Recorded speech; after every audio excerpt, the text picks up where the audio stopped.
Before Final Fantasy, before Pokemon, there was Dragon Quest, the game that started it all.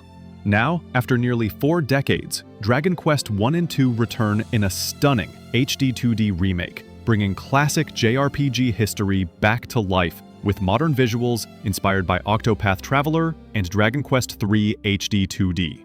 Originally released back in the mid-1980s, Dragon Quest in 1986 and Dragon Quest II in 1987.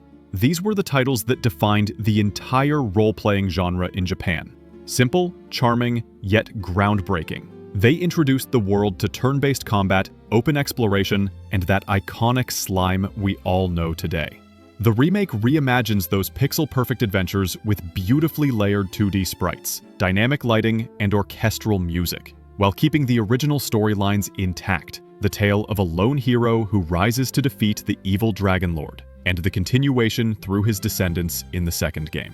It's both a nostalgic journey for longtime fans and a perfect entry point for newcomers who've never experienced the birth of Dragon Quest before. Square Enix is completing what it began last November. This time, the focus shifts to the legendary King Erdrick, with these 2 classic adventures serving as the grand conclusion to the story. Despite releasing before Dragon Quest III, Dragon Quest 1 and 2 are actually its sequels. In the series' internal timeline, the correct chronological order is Dragon Quest III, followed by 1 and then 2. Both games have been lovingly restored. The original pixel RPGs polished, revitalized, and presented anew for a new generation of adventurers. Once again developed by Team Asano, the studio behind Bravely Default and Octopath Traveler, this double pack puts you in the boots of the simply named hero.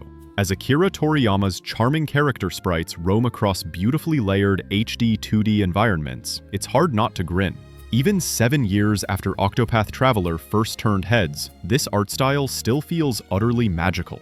The visuals look sharper than ever. The contrast between the crisp 2D sprites and richly rendered 3D backgrounds feels even more striking this time around. At first glance, the pixel art might seem unchanged from Dragon Quest III HD 2D. But a closer look reveals finer detail and more refined shading. Character models are slightly larger too, with armor and weapons that look far more intricate. Paired with the beautifully arranged soundtrack, the upgraded visuals draw you straight into the charm and warmth of Dragon Quest's world all over again. The original Dragon Quest left you completely on your own. That solitude gives the first game a surprisingly tense and heroic atmosphere. Every mistake could mean the end, so careful preparation is key. More than in any later installment, you'll find yourself ducking into inns to recover, visiting shops for medicine, and saving up for better weapons and armor before daring to step back into the wild. Every village feels like a momentary refuge, while everything beyond its borders is a genuine threat. Forests, beaches, and swamps aren't just background scenery. They're part of the story itself. When a villager warns you that the road to the capital is dangerous, they mean it. Despite its age, the game remains a calm and deliberate RPG, even with its new fast-forward battle option. Its slow pace works perfectly though, because the story itself is short and focused. I finished it in around 15 hours. That's still about twice as long as the original, thanks to new characters, expanded plot twists, and extra side challenges. It's a modest experience by JRPG standards, but as a self-contained adventure, it's solid. And as an extended prologue to Dragon Quest II, it's phenomenal. The transition into Dragon Quest II can feel a little jarring at first. You're reintroduced to mechanics you've already mastered, and your original hero is replaced by a brand new cast of characters who all need to level up from scratch. After hours of saving for the best armor and swords in DQuest 1, you suddenly find yourself wielding a stick again. Even travel spells have to be relearned. It's a reset that initially feels repetitive, especially since most Dragon Quest titles share a similar core structure. But once you push through that early repetition, Dragon Quest II unfolds into something much richer. You'll revisit locations from the first game, towns and castles that look familiar but subtly changed, with new residents and altered interiors. Villagers even reference the deeds of your lone hero from the past, giving a real sense of continuity. Dragon Quest II carries the familiar balance of adventure, charm, and challenge the series is known for, but on a larger scale. You now lead a full team into battle, with clearer role divisions and countless secrets to uncover. The tone is noticeably darker. Family drama, looming ruin, and the uncertainty of whether you're truly the hero the world needs all hit early on. The story arcs are stronger, the pacing tighter, and the cast full of memorable characters. This remake adds plenty of new material too. Bonus content, a new playable character, and subtle refinements that elevate the whole experience.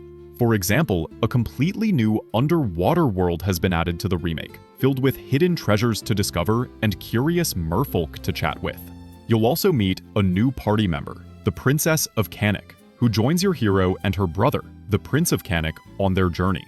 There's an impressive amount of hidden content scattered throughout the game. Sparkling objects can be found across the overworld map. Secret areas reveal themselves if you stray from the main story path, and optional side quests can easily keep you busy for hours on end.